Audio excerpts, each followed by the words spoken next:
Matins from Immanuel Lutheran Church of Thomasboro, Illinois. Matins can be found in the Lutheran Book of Worship on page 131.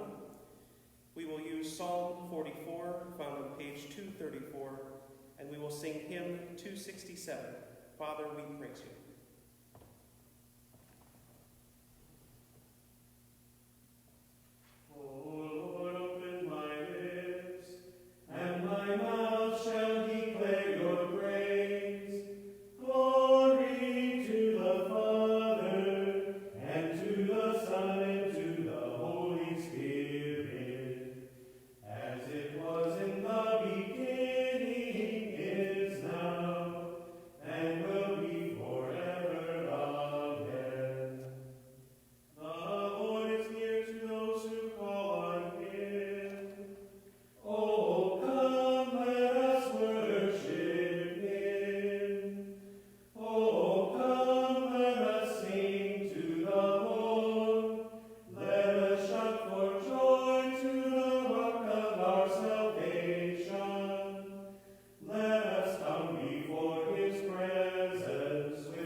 Psalm 44, found on page 234.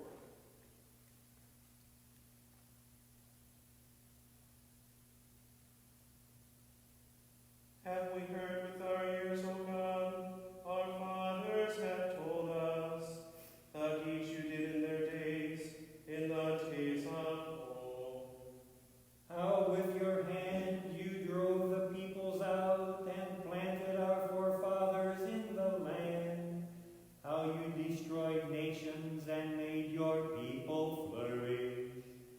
For they did not take the land by their sword, nor did their arm win the victory for them. But your right hand, your arm, and the light of your countenance, because you favored them. You are my King and my God. You command victories for Jacob. Through you we push back our adversaries. Through your name we trampled on those who rose up against us. For I do not rely on my bow, and my sword does not give me the victory. Surely you gave us victory over our adversaries, and put those who hate us to shame. Every day we gloried in God, and we will praise your name forever. Nevertheless, you have rejected and humbled us, and do not go forth with our armies. You have made us fall back before our adversary, and our enemies have plundered us. Like sheep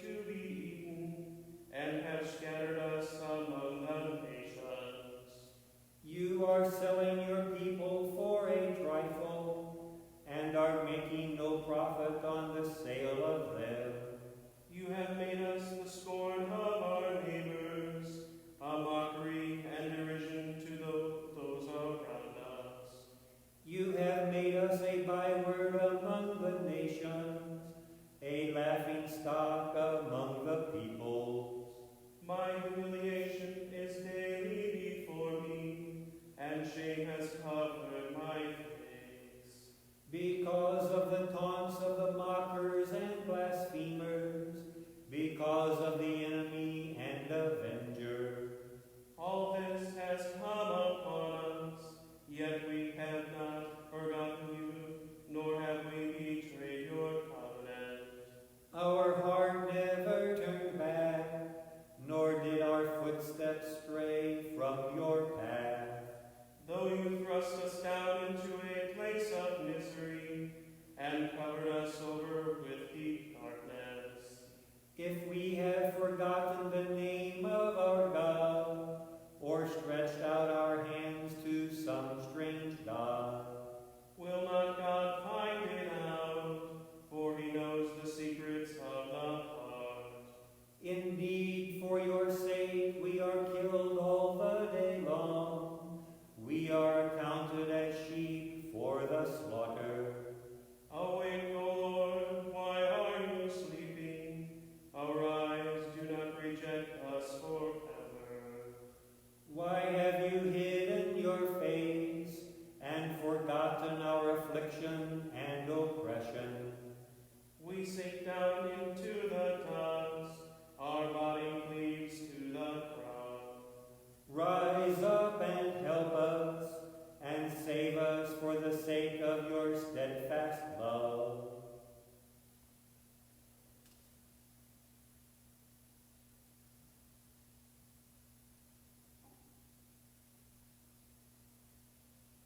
Lord, rise up and come to our aid. You are the King who knows the secrets of our hearts. Fill us with the light of truth, and with your strong arm lead us to freedom, as you mightily delivered our ancestors, for the sake of your Son, Jesus Christ our Lord. Amen.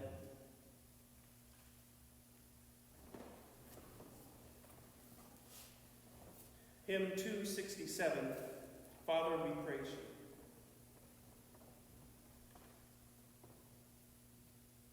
Father, we praise you.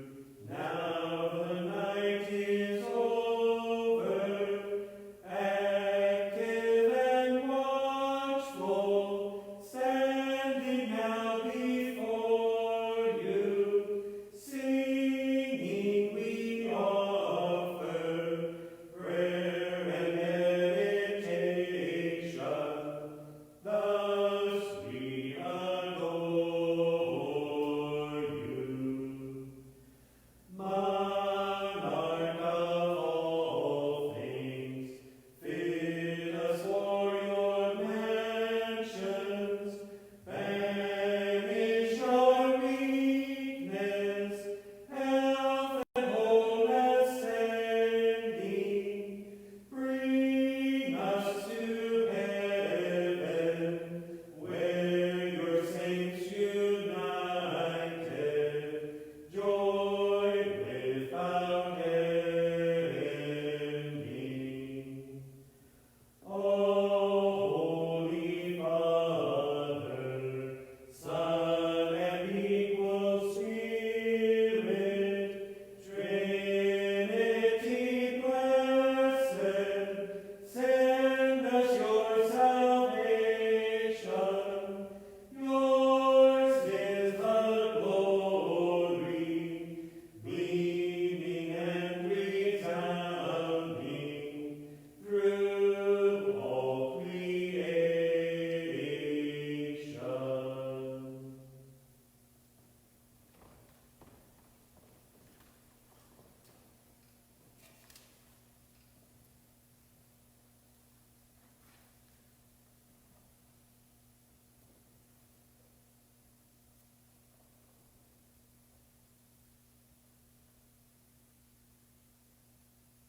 A reading from Exodus, the first chapter.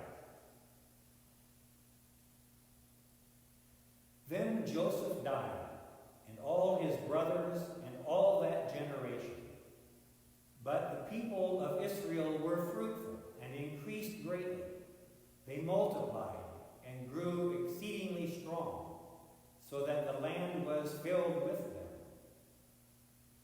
Now there arose a new king over Egypt, who did not know Joseph. And he said to his people, Behold, the people of Israel are too many and too mighty for us. Come, let us deal shrewdly with them, lest they multiply. And if war breaks out, they join our enemies and fight against us and escape from the land. Therefore they set taskmasters over them to afflict them with heavy burdens. They built for Pharaoh store cities, Pithom and Ramses. But the more they were oppressed, the more they multiplied, and the more they spread abroad. And the Egyptians were in dread of the people of Israel. So they ruthlessly made the people of Israel work as slaves, and made their lives bitter with hard service, in mortar and brick, and in all kinds of work in the field. In all their work, they ruthlessly made them work as slaves. Then the king of Egypt said to the Hebrew midwives, one of whom was named Shiphrah, and the other Puah, when you serve as midwife to the Hebrew women and see them on the birth stool, if it is a son, you shall kill him.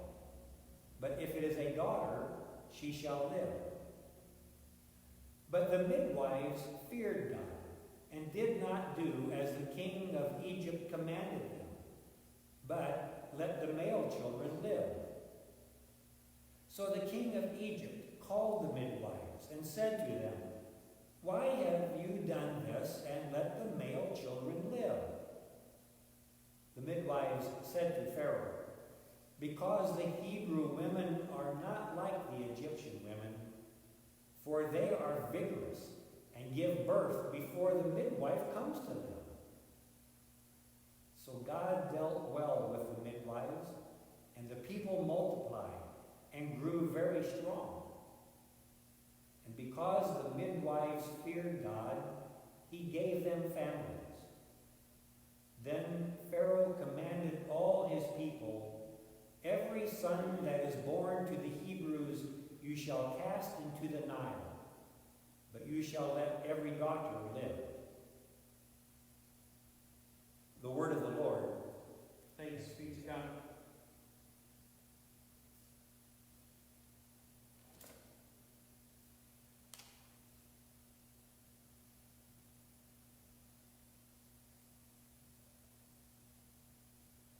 A reading from St. Paul's letter to the Corinthians, the first letter, the 12th chapter. For just as the body is one and has many members, and all the members of the body, though many, are one body, so it is with Christ.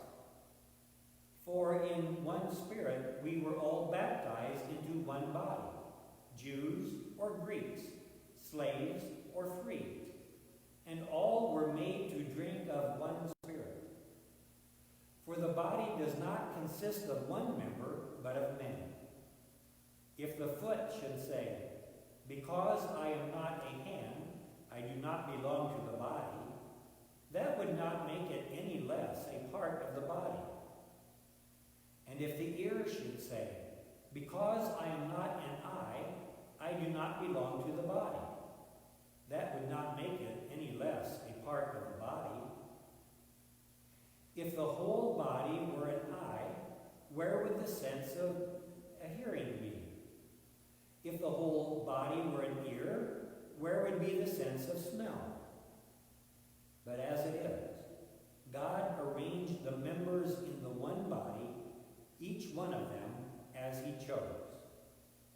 If all were a single member, where would the body be? As it is, there are many parts, yet one body.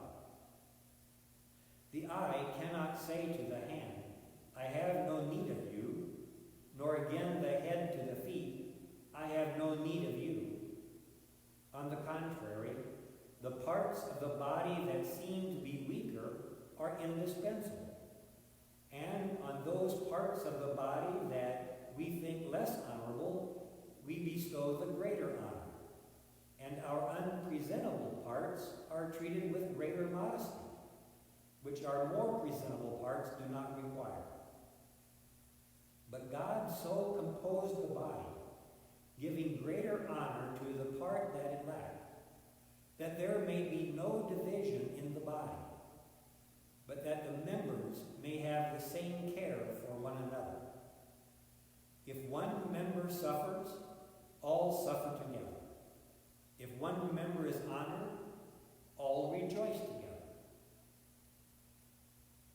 The word of the Lord. Thanks be to God.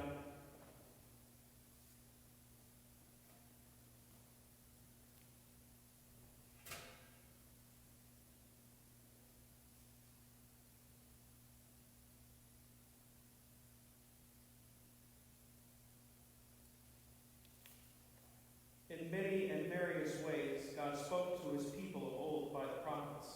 But now, in these last days, he has spoken to us by his Son.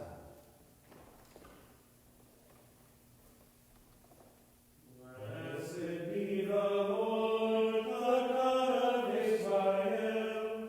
He has come to his people and set them free.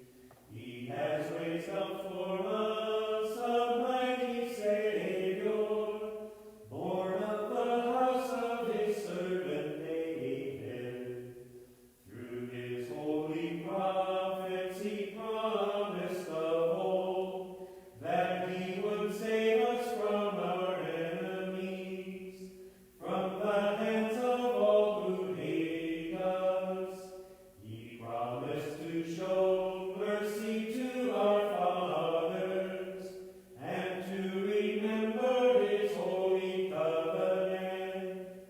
This was the oath he swore to our father Abraham, to set us free from the hands of our enemies, free to worship him without fear, holy and righteous in his sight, all the days of our life. You, my child, shall be called the prophet of the Most High, for you will go before the Lord to prepare his way, to give his people knowledge of salvation by the forgiveness of their sins. In the tender compassion of our God, the dawn from on high shall break upon us, to shine on those who dwell in darkness and the shadow of death, and to guide our feet into the way of peace. Glory to the Father, and to the Son, and to the Holy Spirit, as it was in the beginning, is now, and will be forever. Amen. Let us pray. God of all mercy, by your power to heal and to forgive, graciously cleanse us from all sin and make us strong. Through your Son, Jesus Christ our Lord, who lives and reigns with you in the Holy Spirit, one God, now and forever. Amen.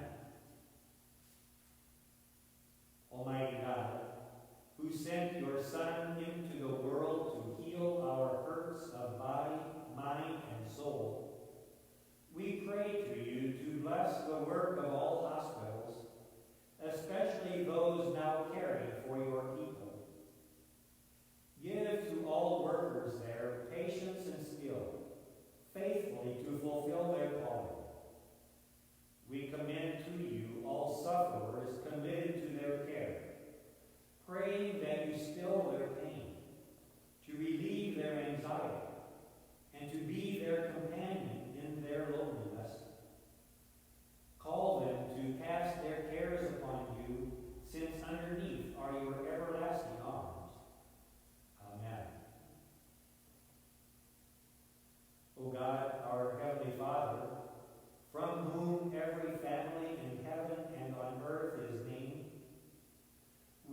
entrust to thy loving care the members of our families, both near and far. Supply their needs, guide their footsteps, keep them in safety of body and soul, and may thy peace rest upon our homes and upon our dear ones everywhere. For Jesus Christ, our Savior's sake. Amen. O Lord, mercifully assist us in our supplications and prayers. Direct the lives of your servants toward the goal of everlasting salvation, that surrounded by all the changes and uncertainties of life, we may be defended by your gracious and ready help. In Jesus Christ our Lord. Amen. O Lord, almighty and everlasting God, you have brought us in safety to this new day. Preserve us with your mighty power, that we may not fall into sin, but we overcome adversity. And in all we do, direct us to the fulfilling of your purpose, through Jesus Christ our Lord. Amen. Lord, remember us in your kingdom